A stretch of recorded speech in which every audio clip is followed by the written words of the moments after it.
നമസ്കാരം. ജ്യോതിഷത്തിൻ്റെ പുതിയ അധ്യായത്തിലേക്ക് സ്വാഗതം. 2026 മൂലം നക്ഷത്രക്കാരുടെ വാർഷിക വിശകലനമാണ്. ജ്യോതിഷപരമായ കാഴ്ചപ്പാടിൽ ഈ വർഷം മൂലം നക്ഷത്ര ജാതകർക്ക് ഒരു പ്രധാന പരിവർത്തന കാലഘട്ടമാണ്.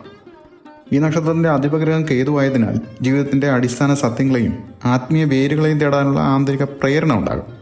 ഈ വിശകലനം ഒരു പ്രധാന ഗ്രഹ ഗോചരങ്ങളെ അടിസ്ഥാനമാക്കി 2026 വിവിധ ജീവിത മേഖലകളിൽ ഉണ്ടാകുന്ന മാറ്റങ്ങളെയും അവയെ നേരിടാനുള്ള പ്രായോഗിക മാർഗങ്ങളെയും സമഗ്രമായി അവതരിപ്പിക്കുന്നു. മൂലനക്ഷത്രത്തിൻ്റെ പൊരുൾ വേര് അഥവാ അടിസ്ഥാനം എന്നാണ്. കേതുവിൻ്റെ സ്വാധീനത്തിൽ വരുന്ന ഈ നക്ഷത്രക്കാർക്ക് മാറ്റങ്ങളെ ഭയക്കാതെ ജീവിതത്തിൻ്റെ അടിസ്ഥാനപരമായ വിഷയങ്ങളിൽ ശ്രദ്ധ കേന്ദ്രീകരിക്കാനുള്ള കഴിവുണ്ട്. 2026 ഗ്രഹസ്ഥിതി ഈ സ്വഭാവ സവിശേഷതയെ ശക്തമായി പരീക്ഷിക്കാൻ സാധ്യതയുണ്ട്. സംഖ്യാശാസ്ത്രപരമായി 2026 വർഷം 1ൻ്റെ ഊർജ്ജത്തിലാണ് നിൽക്കുന്നത്. 2+0+2+6 10 1+0 1. സംഖ്യ 1 പുതിയ തുടക്കങ്ങളെയും സ്വയം അവബോധത്തെയും അചഞ്ചലമായ ധൈര്യത്തോടെ പുതിയ മേഖലകളിലേക്ക് പ്രവേശിക്കാനുള്ള സന്നദ്ധതയും സൂചിപ്പിക്കുന്നു. ഈ ഊർജം ഗ്രഹങ്ങൾ വരുത്തുന്ന സമ്മർദ്ദങ്ങൾക്കിടയിലും വ്യക്തിഗത വളർച്ചയ്ക്ക് ശക്തി നൽകാൻ സാധ്യതയുണ്ട്. 2026 ഗ്രഹചലനങ്ങൾ വ്യക്തിപരമായ പരിവർത്തനത്തിനും ധർമ്മബോധത്തോടെയുള്ള കർമ്മങ്ങൾക്കും പ്രോത്സാഹനം നൽകും, പ്രത്യേകിച്ചും വർഷത്തിൻ്റെ രണ്ടാം പകുതിയിൽ. 2026 കണ്ടക ശനി, അഷ്ടമ വ്യാഴം എന്നീ കഠിന സ്വാധീനങ്ങൾ ഒരുമിച്ച് വരുന്നതിലൂടെ ജീവിതത്തിൽ ഉണ്ടാകുന്ന ബുദ്ധിമുട്ടുകൾ പുറമേയുള്ള പ്രതിസന്ധികളായി മാത്രം കാണേണ്ടതില്ല, മറിച്ച് അവ വ്യക്തിയുടെ ആന്തരിക വേരുകൾ ശുദ്ധീകരിക്കാനുള്ള അവസരങ്ങളാണ്.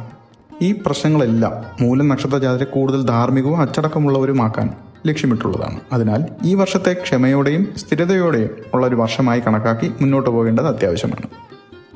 മൂലനക്ഷത്രം ധനുരാശിയിൽ ഉൾപ്പെടുന്നതിനാൽ ഈ രാശിയെ അടിസ്ഥാനമാക്കിയാണ് പ്രധാന ഗ്രഹങ്ങളുടെ സഞ്ചാര ഫലങ്ങൾ ഉള്ളത്. കണ്ടകശനിയുടെ തീവ്രത എത്രയുണ്ടെന്ന് അറിയണമെങ്കിൽ 2026 ഉടനീളം മീനൻ രാശിയിൽ ഇത് തുടരും. ധനുരാശിയെ സംബന്ധിച്ചിടത്തോളം ഇത് 4ാം ഭാവമാണ്. 4ാം ഭാവത്തിൽ ശനി സഞ്ചരിക്കുന്നത് കണ്ടകശനി ദോഷമായി കണക്കാക്കുന്നു. കണ്ടകശനി 2.5 വർഷം നീണ്ടു നിൽക്കുന്ന ഒരു ദോഷമാണ്. ഇത് ഈ രാശിക്കാർക്ക്, അതായത് ധനുരാശിക്കാർക്ക് ഈ വർഷം മുഴുവൻ നിലനിൽക്കും. 4ാം ഭാവം ഗാർഹിക സുഖത്തെയും മാനസിക സമാധാനത്തെയും മാതൃസ്ഥാനീയരെയും വാഹനങ്ങളെയും സൂചിപ്പിക്കുന്നു. കണ്ടകശനിയുടെ സ്വാധീനം കാരണം ഈ നക്ഷത്രജാതകർക്ക് തൊഴിൽ മേഖലയിൽ കൂടുതൽ സമ്മർദ്ദവും തടസ്സങ്ങളും ഉണ്ടാവാം. മാനസികമായ അസ്വസ്ഥതകൾ അനുഭവപ്പെടാം. കാര്യങ്ങളിൽ അലസത കാണിക്കാനും സാധ്യതയുണ്ട്. എങ്കിലും ക്ഷമയോടെയും സ്ഥിരതയോടെയുള്ള പ്രവർത്തനമാണ് ഈ ദോഷത്തെ മറികടക്കാനുള്ള പ്രധാന മാർഗം. അമ്മയുടെ ആരോഗ്യകാര്യങ്ങളിൽ ശ്രദ്ധ നൽകേണ്ടി വരും. വ്യാഴത്തിൻ്റെ ചലനം 2026 വർഷഫലത്തെ 3 വ്യക്തമായ ഘട്ടങ്ങളായി തിരിക്കുന്നു. ഇത് ജീവിതത്തിൽ വലിയ മാറ്റങ്ങൾ വരുത്തും. ആദ്യഘട്ടം ജനുവരി മുതൽ മെയ് വരെ. ഈ കാലയളവിൽ വ്യാഴം 7ാം ഭാവമായ മിഥുനൻ രാശിയിൽ തുടരും. 7ാം ഭാവം പങ്കാളിത്തങ്ങളെയും ദാമ്പത്യ ബന്ധങ്ങളെയും സൂചിപ്പിക്കുന്നു. ഈ സമയം പുതിയ ബന്ധങ്ങൾക്കും പങ്കാളിത്തങ്ങൾക്കും അനുകൂലമാണ്. മധ്യഘട്ടം ജൂൺ സെപ്റ്റംബർ ആണ്. അഷ്ടമ വ്യാഴം. ജൂൺ മാസത്തിൽ വ്യാഴം 8ാം ഭാവമായ കർക്കിടകൻ രാശിയിലേക്ക് മാറും. 8ാം ഭാവത്തിലൂടെയുള്ള വ്യാഴത്തിൻ്റെ സഞ്ചാരം അഷ്ടമ വ്യാഴം എന്നറിയപ്പെടുന്നു. ഇത് സാമ്പത്തിക കാര്യങ്ങളിലും ആരോഗ്യത്തിലും കൂടുതൽ ശ്രദ്ധ ആവശ്യപ്പെടുന്ന ഒരു കാലഘട്ടമാണ്. അഷ്ടമ വ്യാഴം കാരണം അപ്രതീക്ഷിത ചെലവുകൾ വർദ്ധിക്കാനും സാമ്പത്തിക കാര്യങ്ങൾ കൈകാര്യം ചെയ്യുമ്പോൾ കൂടുതൽ ശ്രദ്ധ നൽകേണ്ടി വരും. ആരോഗ്യകാര്യങ്ങളിലും അശ്രദ്ധ കാണിക്കരുത്. അന്തിമഘട്ടം ഒക്ടോബർ ഡിസംബർ ഭാഗ്യവ്യാഴമാണ്.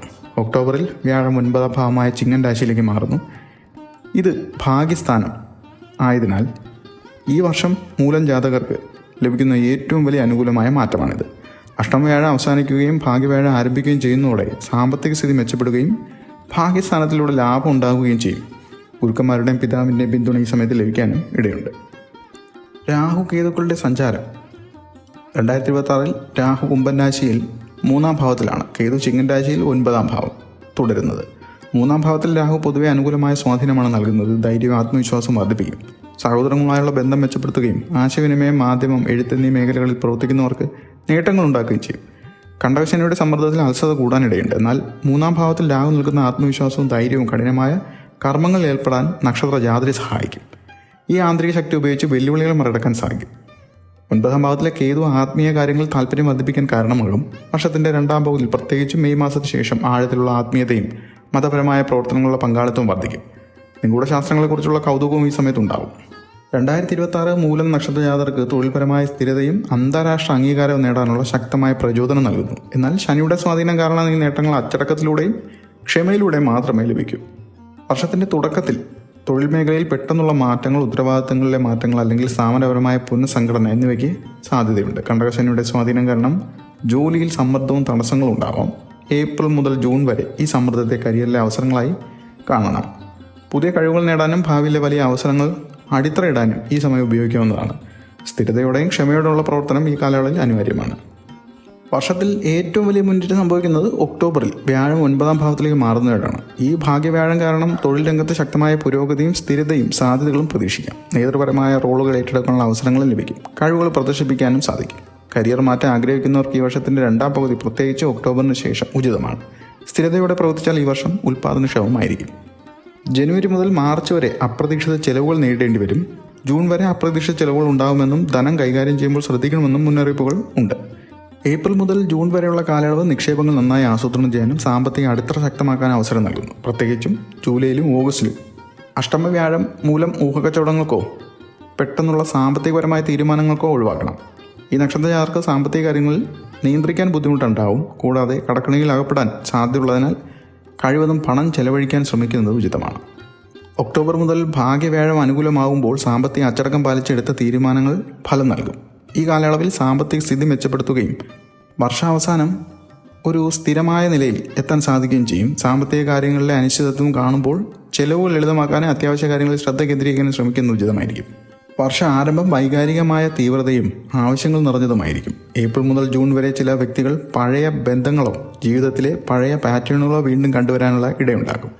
ഈ നക്ഷത്ര ജാതകർക്ക് തങ്ങളുടെ അടുത്ത ആളുകളെ അതിയായി സ്നേഹിക്കാമെങ്കിലും ചിലപ്പോൾ ആ വികാരം പ്രകടിപ്പിക്കുന്നതിനോ സമയം കണ്ടെത്തുന്നതിനോ സാധിക്കാതെ വരും. ഇത് കുടുംബങ്ങളുമായുള്ള അകൽച്ചയ്ക്ക് കാരണമാകും. ജൂലൈ മുതൽ സെപ്റ്റംബർ വരെ പങ്കാളിയുമായി വിശ്വാസവും സത്യസന്ധതയും വളർത്തുന്നതിൽ ശ്രദ്ധ കേന്ദ്രീകരിക്കുക. ദാമ്പത്യബന്ധത്തിൽ കുടുംബപരമായ കാര്യങ്ങൾക്കും പങ്കിട്ട ഉത്തരവാദിത്തങ്ങൾക്കും പ്രാധാന്യം നൽകേണ്ടി വരും. ജൂണിന് ശേഷം കുടുംബ ബന്ധങ്ങളും പ്രണയബന്ധങ്ങളും മെച്ചപ്പെടാനുള്ള ഇടയുമുണ്ട്. പ്രധാനമായി നക്ഷത്രക്കാർ തങ്ങളുടെ വികാരങ്ങൾ പങ്കുവയ്ക്കാൻ മടിക്കുന്നവരാണ്. ബന്ധങ്ങളിലെ സ്ഥിരതയ്ക്കായി തങ്ങൾ യഥാർത്ഥത്തിൽ എന്താണ് ആഗ്രഹിക്കുന്നത് സത്യസന്ധമായി പറയുക. അത് അസ്വസ്ഥത ഉണ്ടാക്കുന്നതാണെങ്കിൽ പോലും പിതാവിൻ്റെ ഉപദേശങ്ങൾ പ്രയോജനകരമാകും. അദ്ദേഹത്തിൻ്റെ ആരോഗ്യത്തിൽ ശ്രദ്ധ നൽകുന്നത് ആവശ്യവുമാണ്.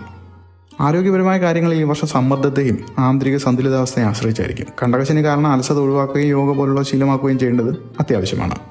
വർഷത്തിൻ്റെ ആദ്യ മാസങ്ങളിൽ ക്ഷീണമോ അല്ലെങ്കിൽ ശ്രദ്ധ നൽകേണ്ട മറഞ്ഞിരിക്കുന്ന ആരോഗ്യ പ്രശ്നങ്ങളൊക്കെ ഉണ്ടാകാം. ലക്ഷണങ്ങൾക്കായി കാത്തിരിക്കാതെ ആരോഗ്യ പരിശോധനകൾ നേരത്തെ തന്നെ നടത്താൻ ശ്രമിക്കുന്നത് ഉചിതമായിരിക്കും. ഏപ്രിൽ മുതൽ ജൂൺ വരെയുള്ള കാലയളവ് ശരീര ശുദ്ധീകരണത്തിനും ജീവിതശൈലി മാറ്റങ്ങൾക്കും അനുകൂലമാണ്. ജൂൺ മുതൽ സെപ്റ്റംബർ വരെ അഷ്ടമ വ്യാഴം കൂടി വരുന്ന ആരോഗ്യങ്ങളിൽ അശ്രദ്ധ കാണിക്കരുത്. വാഹനം ഓടിക്കുമ്പോൾ ശ്രദ്ധിക്കുന്നത് അത്യാവശ്യമാണ്. പുരുഷന്മാർക്ക് ക്ഷയം, പക്ഷാഘാതം, ദീർഘകാല വയറ് സംബന്ധമായ പ്രശ്നങ്ങൾ എന്നിവ വരാൻ സാധ്യത കാണുന്നുണ്ട്. സ്ത്രീകൾക്ക് അരക്കെട്ടിലെ വേദന, വയറിലെ പ്രശ്നങ്ങൾ, കൈകളിലും തോളുകളിലും വേദന എന്നിവയൊക്കെയാണ് അനുഭവപ്പെടാനുള്ള സാധ്യത. ഓഗസ്റ്റ് മുതൽ ഈ നക്ഷത്ര ജാതരുടെ ഊർജ്ജനില വർദ്ധിക്കുകയും വർഷം മുഴുവൻ മെച്ചപ്പെട്ട ആരോഗ്യത്തോടെ അവസാനിപ്പിക്കുകയും ചെയ്യാവുന്നതാണ്. അഷ്ടമ വ്യാഴം കഴിഞ്ഞു ഭാഗ്യവ്യാഴം വരുന്നതോടെ ആരോഗ്യം മെച്ചപ്പെടാനും ഇടയുണ്ട്. ശനി കർമ്മത്തിൻ്റെയും നീതിയുടെയും ഗ്രഹമാണ്. അതിനാൽ ശനിയെ പ്രീതിപ്പെടുത്താനുള്ള എളുപ്പവഴി അച്ചടക്കത്തോടുള്ളതും സ്ഥിരതയോടുള്ള കഠിനാധ്വാനവുമാണ്. ശനിയാഴ്ചകളിൽ കറുത്ത എള്ള്, കറുത്ത ഉഴുന്ന് എന്നിവ ദാനം ചെയ്യുന്നത് ശനിദോഷം കുറയ്ക്കാൻ സഹായിക്കും. സാധുക്കൾക്കും തൊഴിലാളികൾക്കും വൃദ്ധജനങ്ങളെയും സഹായിക്കുന്നത് ഉത്തമമാണ്. വ്യാഴാഴ്ചകളിൽ ശ്രീഹരി വിഷ്ണുവിനെ ആരാധിക്കുകയും മഞ്ഞ ചന്ദനം സമർപ്പിക്കുകയും ചെയ്യുക. വ്യാഴത്തിൻ്റെ ബീജമന്ത്രം ദിവസേന 108 തവണ ജപിക്കുന്നത് ദോഷഫലങ്ങൾ കുറയ്ക്കാൻ സഹായിക്കും. ഒരു വാഴ നട്ട് അതിനെ പൂജിക്കുന്നത് വ്യാഴത്തിൻ്റെ അനുഗ്രഹം വർദ്ധിപ്പിക്കും. പതിവായി രാഹു ബീജമന്ത്രം ജപിക്കുക. ശനിയാഴ്ചകളിൽ ശ്രീ ബജ്രംഗ് ബാൻ ചൊല്ലുന്നത് ഉചിതമാണ്. മൂലം നക്ഷത്ര ദേവതയായ നിർവൃതി ദേവതയെ പ്രീതിപ്പെടുത്തുന്നതിനായി മൂലം നക്ഷത്ര സ്തോത്രം ജപ്തിയാൻ ജപിക്കുന്നത് സന്തോഷവും ആത്മവിശ്വാസവും സമ്പത്ത് എന്നിവ നൽകുമെന്നും ഒരു പ്രധാന പ്രതിവിധിയാണെന്നും ജ്യോതിഷത്തിൽ കാണിക്കുന്നുണ്ട്.